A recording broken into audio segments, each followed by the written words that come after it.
बदतमीजी है? ए लड़की, यहाँ पर रहने की इजाजत दी है, हाथ उठाने की नहीं। अच्छा, जब इन बदतमीजों ने मेरे साथ बदतमीजी की थी तब तुम कहाँ थे? जिस्म को इज्जत के कपड़ों से ढकने के बजाय बेशर्मी का चोला पहनकर आएगी तो क्या ये लोग तेरी आरती उतारेंगे? और एक बात कान खोलकर सुन ले, अगर यहाँ पर रहना है तो यहाँ के तौर तरीके सीखो। ये पहनावा मेरा शौक नहीं है, मेरी मजबूरी है। और एक पेशेवर डांसर ऐसे कपड़े नहीं पहनेगी तो लोगों को खुशी कैसे होगी? और इसी से तो हमें तो वक्त की रोटी मिलती है। बस बस, पकिया को ज्यादा पका मत। जैसा बोलता हूं वैसा कर, सुखी रहेगी। सुखी? सुख तो तकदीर ने मुझसे उसी दिन छीन लिया था जिस दिन सर से माँ बाप का साया उठ गया था और इस नन्ही मुन्नी शीलू को पेशेवर डांसर बनना पड़ा। अरे मुझ जैसी लड़की को तो कदम कदम पर अपनी इच्छाओं की चिता जलानी पड़ती है। जब से होश संभाला है तब से दुनिया में हमेशा अपने आप को अकेला ही पाया है।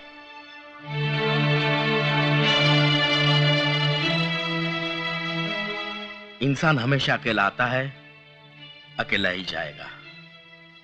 ये रिश्ते नाते सब यही बनते हैं।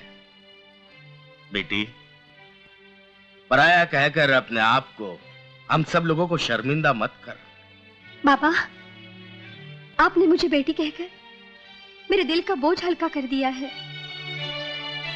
आज से अपने आप को अकेली मत समझना, हम सब लोग तुम्हारे साथ हैं।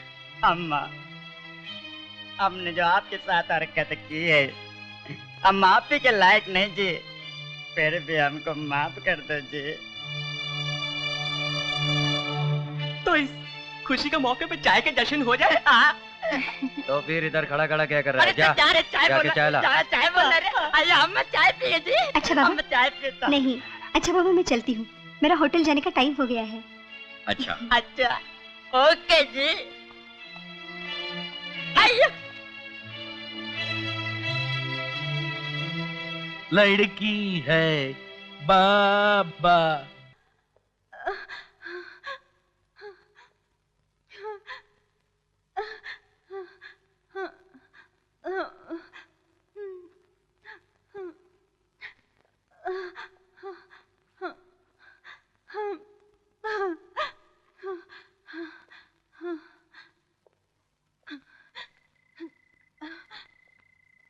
क्या? बाबा, बाबा। बेटी चुप हो जा, चुप हो जा बेटी। तेरे एहसान में कभी नहीं भूलूंगा। ए, चुप हो जा चुप पगले, इसमें एहसान की क्या बात है? हाँ? बाबू, बाबू।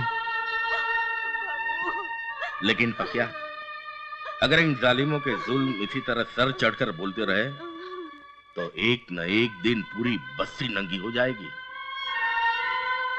लेकिन बाबा, मंत्री जटाशंकर पांडे की ताकत के सामने तो हम बस्ती वालों की कुछ अहमियत ही नहीं है। तुम लोग सिर्फ दबना जानते हो, लड़ना नहीं। क्योंकि तुम लोग को सिर्फ एक ही शब्द याद है, बचाओ बचाओ बचाओ। जुल्म तो सह सकते हो लेकिन अपनी इज्जत नहीं बचा सकते, क्योंकि तुम्हारे हाथ पैर में उस कमीने मंत्री के डर की बेड़ियां पड़ चुकी हैं। अरे उसे मंत्री पद किसने दिया?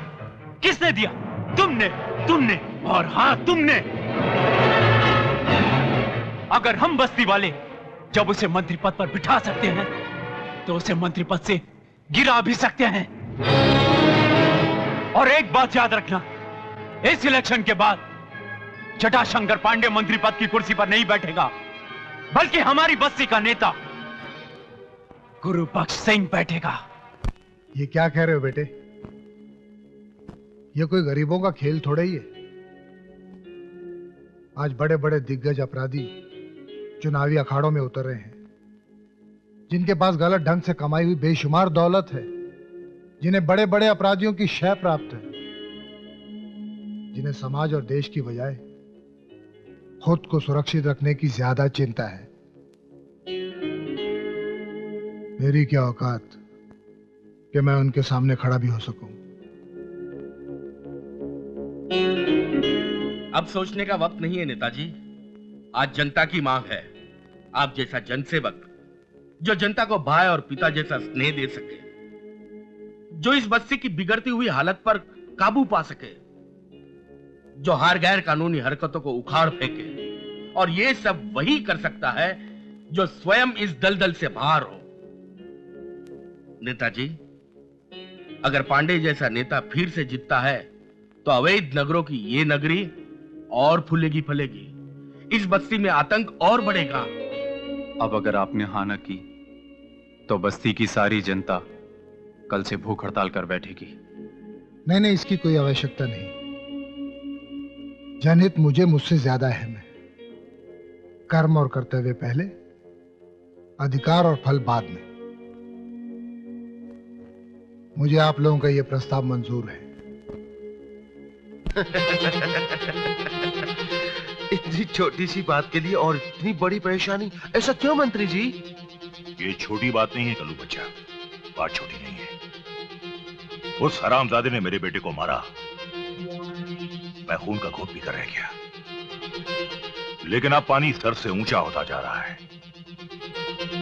उस हरामजादे पकिया ने इलेक्शन में मेरे खिलाफ उस 2 कौड़ी के आदमी गुरबख्श सिंह को खड़ा कर दिया है। आप बिल्कुल सही कह रहे हैं सरकार, पानी सर से ऊपर गुजरता जा रहा है सरकार।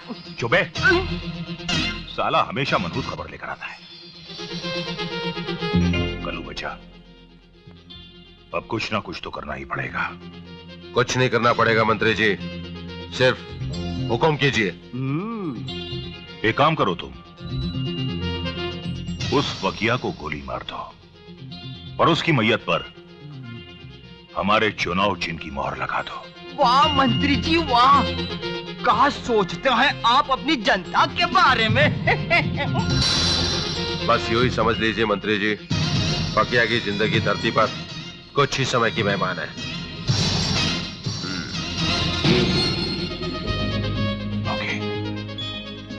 छपरी, वो चौहान साहब के दफ्तर में चाय दिया कि नहीं? कोई होता जिसको अपना हम अपना कह लेते यारो, पास नहीं तो दूर ही होता, लेकिन कोई मेरा अपना। आइयो, लड़की है क्या? आइए बाबा। मैडम, क्या बात है, आज यहाँ कोई रिक्शा टैक्सी नजर नहीं आ रही है? मैडम बात ये है, आज शहर में कुछ दंगा हो गया है, इसलिए टैक्सी रिक्शा कुछ कम चल रही है। आप एक काम करो, यहाँ से थोड़ी दूर गणेश चौक तक जाओगी ना, आपको वहाँ से टैक्सी रिक्शा मिल जाएगी। इतनी बारिश में?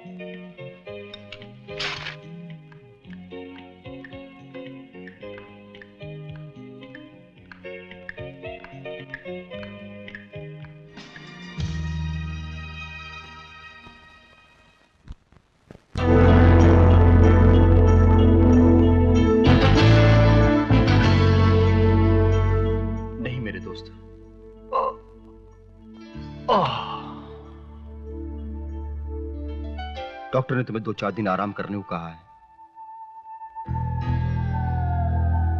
और दूसरी बात ये भी तुम जान लो, बाहर तुम्हारे तलाश में शहर की सारी पुलिस लगी हुई है। सारे शहर के अखबार के मुताबिक तुम एक अरसे से पुलिस से बचते आ रहे हो। तुम बहुत बड़े अपराधी हो, खूनी हो, बलात्कारी हो। सैकड़ों इल्जाम है तुम्हारे ऊपर। मौत से भी ज्यादा तकलीफ देने वाले हालात में बनकर दुश्मनों ने अपनी दुश्मनी निकाली। अब बाहर की दुनिया में तुम एक पल भी नहीं जी सकते। लेकिन आज के बाद इस काली दुनिया के बादशाह तुम होगे। अब तुम मुकेश नहीं, डोंगरा होगे। वैसे ही जैसे तुम्हारे दुश्मनों ने तुम्हें दुनिया के सामने पेश किया। खूनी, अपराधी, डोंगरा, डोंगरा, डोंगरा, डोंगरा।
ये ले हवलदार नंबर 1।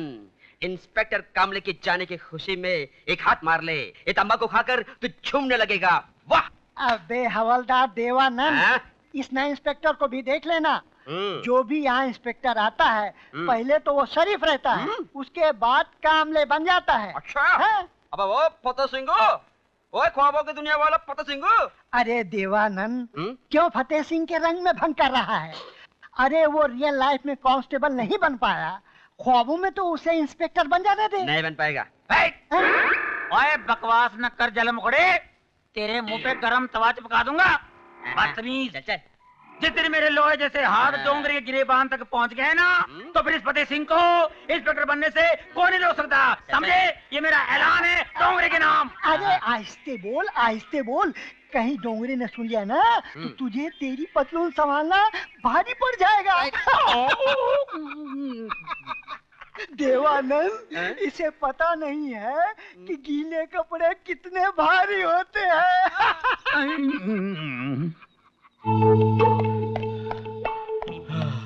ओए क्यों होया?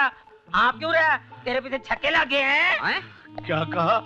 अबे ओए, तेरे होते हुए उनकी क्या जरूरत है? ओए, तूने मेरे को छक्का कहा? माफ करना फटे हुए सिंह जी, अनजाने में मेरी जबान फिसल गई। कोई बात नहीं हवलदार नंबर 2, तेरे मुंह से असली नाम निकल गया है। एक बोरिंग खबर सुनिए, कल हम सब की ड्यूटी बंदोबस्त में लग रही है। काय की बंदोबस्त है? सुना है फिल्म स्टार जॉनी लीवर का इस दुनिया से बैंड बज गया है, उसी के अंतिम संस्कार में हमारी ड्यूटी लगी है। हे भगवान, तेरा लाख लाख शुक्र है, मैं पूरी जिंदगी जॉनी लीवर को देखने को तरस गया। कल मुझे उसकी मैयत के साथ साथ साथ चलने का मौका मिलेगा। कल का दिन मेरे लिए कितना भाग्यशाली होगा। ओए भाग्यशाली चुप कर। ये जॉनी लीवर पिछली बार भी बना था, वो ड्रामा करता है, पता है? उसकी मैयत लेके जा रहे थे, बादल शादी की बारात जा रही थी, बैंड बाजे की आवाज सुनते ही उठ के नाचना शुरू कर दिया, पता है? ठीक है, कल तू जब जाएगा ना तो नाक चूक दबा के देख लेना और बैंड बजवा के देख लेना। अगर मर गया ठीक है, अगर नाचने लग गया सीधे ले आना, टावरे में डाल दूंगा उसको। ठीक है, समझे? चल।